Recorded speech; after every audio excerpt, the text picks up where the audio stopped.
I'm continuing to look at examples having to do with the teacher's problem that I described later.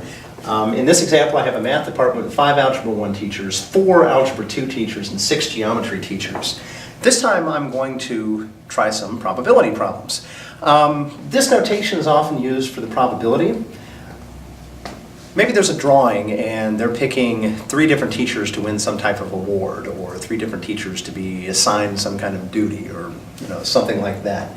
Let's say that I want to find the probability of selecting 3 Algebra 1 teachers. Okay? What you want to do here is break this down into a simpler problem. Very often you can use and or to do that.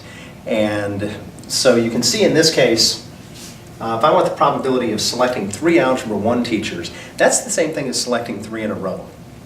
An Algebra 1 teacher and a second Algebra 1 teacher and a third Algebra 1 teacher. And so all I would need to do there is, that's the probability of getting Algebra 1, and multiply probability of another Algebra 1, and multiply probability of another Algebra 1. One place you have to be careful here is that the probabilities change. As I successfully draw out an Algebra 1 teacher, my probability of success will change for that second one, and after I draw out a second, it'll change for the third. So you can see here I have 9 plus 6, I have 15 total teachers. Okay, so the probability of selecting an Algebra 1 teacher the first time is, there are 5 of them out of 15 total. Okay? Now if it changed to a different kind of teacher, the number of that kind of teacher would not change. However, I've selected an Algebra 1 teacher now. So the next time I only have 4 left to choose from, and the total number of teachers in the group has decreased as well. So I'm down to 14 teachers to choose from. And then last, I now have 3 Algebra 1 teachers left, and there are only 13 teachers. And you can multiply that out, and you have your probability of selecting 3 in a row. Okay? So that's one of the types of problems that you can see. This can be done as well with combinations. It'll look a little bit different, but it will work.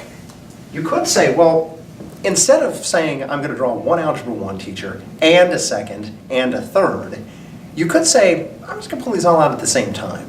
And when you're pulling a group out of another larger group, a subset from a larger set, you can also use combinations. Because again, order is not supposed to matter here.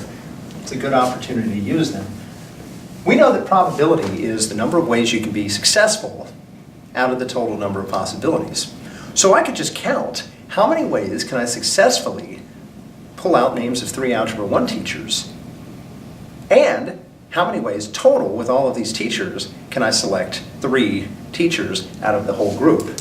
So it's how many ways can I be successful out of how many possibilities or how many outcomes.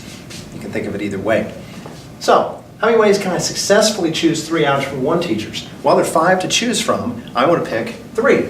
So that's 5, choose 3. Denominator here, total number of possibilities. Now I've got to look at everybody, and I'm trying to pull 3 out of that whole group. There are 15 teachers. I want to choose 3 of those. And of course you can simplify that, and you should get the same answer I had for the first example. So there's not necessarily one set way to do this. We're going to have a lot of different strategies that will all work effectively for solving these problems.